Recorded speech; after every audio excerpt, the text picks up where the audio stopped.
Welcome back to this channel. This is Vikas and आज के session पे हम लोग बात करने जा रहे हैं। जैसे कि आपको पता होगा कि UP board class high school और इंटरमीडिएट की जो डेट शीट थी आने वाली थी वो आ गई है। तो अगर डेट शीट आ गई है, आपको पता है कि इस दिन से पेपर स्टार्ट होने वाले, तो आपकी तैयारी कैसी होनी चाहिए? अच्छी होनी चाहिए, बहुत अच्छी होनी चाहिए, जबरदस्त होनी चाहिए? कमेंट बॉक्स में लिख के बताइए 3 ऑप्शन में से कैसी होनी चाहिए। ओके, तो आज की सेशन पे हम लोग बात करने जा रहे हैं कि जब भी हम एग्जाम हॉल में बैठे होते हैं तो एग्जाम हॉल में जब पेपर मिलता है तो स्टार्टिंग में कुछ ये हमें 7 पॉइंट्स लिखे होते हैं जिसको हम लोग निर्देश बोलते हैं, और इंग्लिश में ये इंस्ट्रक्शंस लिखे होते हैं।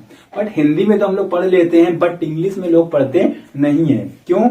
उनको लगता है कि यार समझ में तो आना है नहीं है, तो पढ़ के करें भी क्या। बट सबसे बड़ी गलती यही हो गई, क्योंकि अगर किसी भी रूल बनाया गया है, कोई रूल, और उसका अगर कोई फायदा ना होता तो वो यार लिखे क्यों जाते हैं? पहली चीज। दूसरी चीज, अगर आप इसको पढ़ लेते हो तो शायद आपको ये आगे हेल्प कर सके। ओके, तो ठीक है, अगर नहीं पढ़ते हो आप, वहां पे कोई नहीं, पहले से ही पढ़ के जाओगे तो आपका टाइम बच जाएगा। ठीक है, तो चलो हम लोग देखते हैं कि इंग्लिश के क्वेश्चन पेपर में ये 7 इंस्ट्रक्शन कैसे लिखे होते हैं। ओके, पहला लिखा है the first few minutes are allowed to the candidate for reading the question paper carefully. पहले के जो कुछ मिनट्स होते हैं, कुछ नहीं, सिलेक्टेड मिनट्स होते हैं, वो हम बताएंगे भी कितने होते हैं, कि पहले के स्टार्टिंग के कुछ मिनट जो हैं वो कैंडिडेट को दिए जाते हैं for reading the paper carefully, कि पेपर को कायदे से पढ़ लो। पढ़ना है केवल, उसको समझने ना बैठ जाना। ठीक है, वो केवल आपको पढ़ने के लिए दिए जाते हैं मिनट्स। ठीक है, अब कितने दिए जाते हैं चलिए उसकी बात कर लें।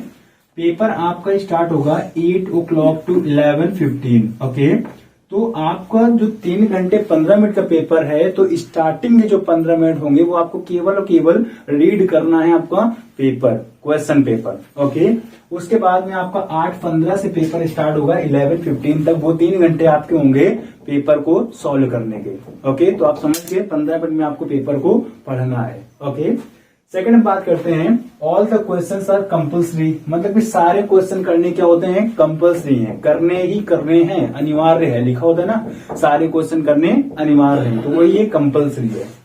थर्ड है, this question paper is divided into 2 parts, part A और पार्ट बी। जैसे आपको पता है कि इस बार 10th के जो बोर्ड एग्जाम्स हैं वो 2 पार्ट में क्या है? डिवाइड है। ओके, पहले 20 क्वेश्चंस होंगे, फिर कितने क्वेश्चंस होंगे? 50। ओके, मतलब पहला 20 मार्क्स का, बाकी 50 मार्क्स का, वो क्वेश्चंस नहीं होगा, ये मार्क्स होंगे। राइट, तो पहले 20 मार्क्स डिवाइड हो गया और बाकी हमारा डिवाइड हो गया 50 मार्क्स। तो पार्ट ए में आपके सारे एमसीक्यूज होंगे, मल्टीपल चॉइस क्वेश्चंस होंगे, एमसीक्यूज, बाकी वो डिस्क्रिप्टिव होगा। तो इस तरीके से 2 पार्ट में आपका पेपर क्या है? डिवाइड है। राइट, नेक्स्ट है आपका एवरी जो 20 मार्क्स होंगे वो मल्टीपल चॉइस क्वेश्चन, तो हर एक का 1 मार्क होगा। एक क्वेश्चन सॉल्व करने पर आपको कितने मार्क्स मिलेंगे? 1 मार्क मिलेगा। ईच क्वेश्चन का 1 नंबर, मतलब 20 क्वेश्चन है तो 20 नंबर आपके यही हो गए। ओके, नेक्स्ट हम बात करते हैं, read the question wise instructions and mark your answer on the given OMR sheet.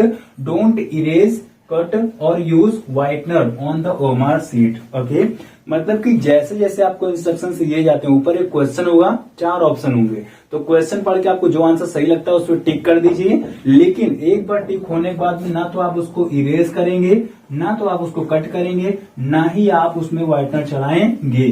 Okay, 3 काम आपको नहीं करना है, ना तो कट करना है, ना तो इरेज करना है, ना तो आपको व्हाइटनर चलाना है। ओके, नहीं तो आपका गलत हो जाएगा। राइट, तो आगे हम देखते हैं part B consist of descriptive type question, और पार्ट बी जो हमारा होगा ये डिस्क्रिप्टिव होगा। इसमें आपको पूरा राइट करना है, उसमें टिक लगाना था, इसमें क्या करना पड़ेगा? आपको राइट करना पड़ेगा। ओके, उसके बाद में है mark are indicate against each questions, और पेपर जो होगा आपको, जैसे ये क्वेश्चन लिखा है, मान लो ये लॉन्ग क्वेश्चन है, तो इसके सामने आपको मार्क्स दिए जाएंगे कि ये जो क्वेश्चन आप सॉल्व करोगे तो इतने नंबर आपको मिल जाएंगे। ओके, जैसे आप गेम खेलते हो ना, तो गेम में 1 लेवल पार करने पे इतने पॉइंट्स मिल जाएंगे, 2 लेवल पार करने पे इतने पॉइंट्स मिल जाओगे। उसी तरीके क्या होता है इसमें, जैसे ही आप क्वेश्चन के पास जाओगे, पढ़ोगे उसको, उसके सामने लिखा होगा कि मतलब क्वेश्चन का इतने मार्क्स मिलेंगे, तो इस तरीके से आप उसके अकॉर्डिंग उसका आंसर दे सकते हो। जिसकी जितनी उसकी वैल्यू होगी उतने आपको आंसर देना है। That's it. ओके, तो आई होप गाइस कि आप इंग्लिश के भी इंस्ट्रक्शन पढ़ पाएंगे, जिससे कि आप अपने पेपर को और भी सहूलियत से कर सकें। ओके, चलिए हम लोग मिलते हैं नेक्स्ट वीडियो में और बहुत ही तगड़ी प्रिपरेशन के साथ में।